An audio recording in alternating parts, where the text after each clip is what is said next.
Bonjour, vous voici sur Europocket TV. Nous sommes vendredi 20 avril et les thèmes du jour seront la Constitution, le concours Euro-Escola et la bière. C'est parti. Le phénomène Merkel a-t-il l'impact souhaité ?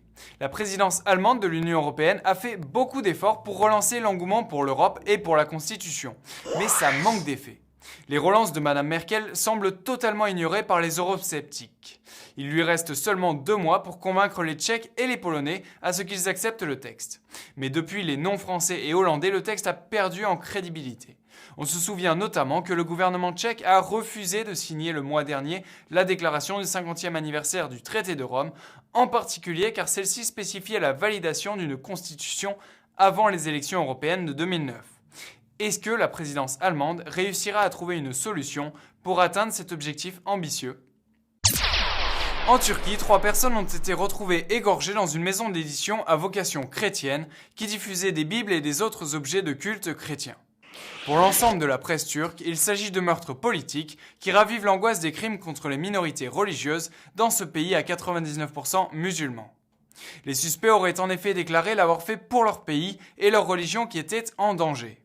Selon Ankara, on assiste à une augmentation des activités du Hezbollah turc dans le sud-est, non sans lien avec l'approche des présidentielles turques en mai prochain.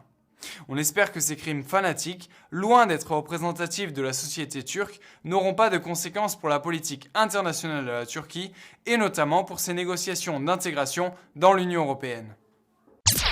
Avez-vous entendu parler d'Euroscola ? Ça se traduirait Euroécole en français. C'est un concours organisé sur Internet sur l'Europe pour les jeunes. Le principe est simple, des groupes de 10 jeunes s'affrontent dans des questionnaires sur l'Europe et son histoire. Clara, notre correspondante à Madrid, vous le présente. On regarde.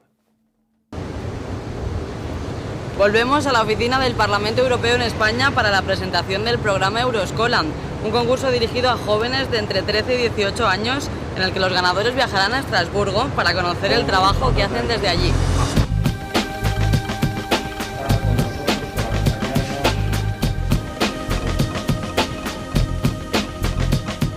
Pues este año, en la 14ª edición de Euroscola, el objetivo estaba cantado, porque este año, como todos saben, cumplimos 50 años del Tratado de Roma, y lo que hemos pretendido es explicarles a los más jóvenes qué se ha hecho en Europa en estos últimos 50 años. Euroscola este año tiene como tema central la historia de la Unión Europea y los desarrollos de esa Unión Europea. El año pasado les proponíamos un juego que recordaba los 20 años de España y el tema de la ayuda al desarrollo, y este año nos parecía que volver a recordar lo que los europeos hemos hecho juntos era importante. À votre avis, le Royaume-Uni est-il touché par les problèmes de drogue ? Eh bien en effet, c'est un gros souci, car selon un rapport publié cette semaine par la commission d'enquête sur les drogues au Royaume-Uni, c'est le pays européen avec le plus de dépendants aux drogues. Et les crimes liés aux drogues coûtent chaque année en moyenne 13 milliards d'euros au gouvernement anglais et écossais. Les chiffres sont impressionnants. Un Anglais sur 4, entre 26 et 30 ans, a déjà essayé une drogue de classe A, selon l'étude, et un jeune sur 2 a déjà fumé des joints. Et bien sûr, avec une telle demande, le marché illégal des drogues au Royaume-Uni est immense. Il représente approximativement 5 milliards d'euros. Que faut-il faire ? Faut-il légaliser ? Puisque de toute façon, ceux qui veulent des drogues s'en procurent. Alors pourquoi ne pas réguler, sécuriser le marché et taxer et surveiller la qualité des produits ? Et enfin, de bonnes nouvelles pour les amateurs de bière. Brune ou blonde, en bouteille ou en canette, la bière est bonne pour la santé. Et selon un chercheur britannique, c'est grâce à la bière que nous avons la civilisation. Bon, honnêtement, je ne sais pas quel était son degré d'alcool dans le sang au moment de la déclaration, mais c'est un scientifique agréé, tout de même.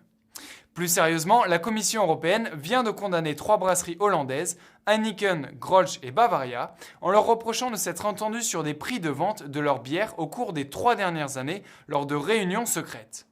La Commission juge cette conduite inacceptable et a condamné les protagonistes à une amende de 273 millions d'euros. Voilà, c'est terminé pour cette semaine sur Europocket. Le concours se termine avec cette émission. J'espère que vous avez bien compté le nombre de fois que vous avez pu voir un t-shirt de cette marque. On attend vos mails. À lundi. Ciao.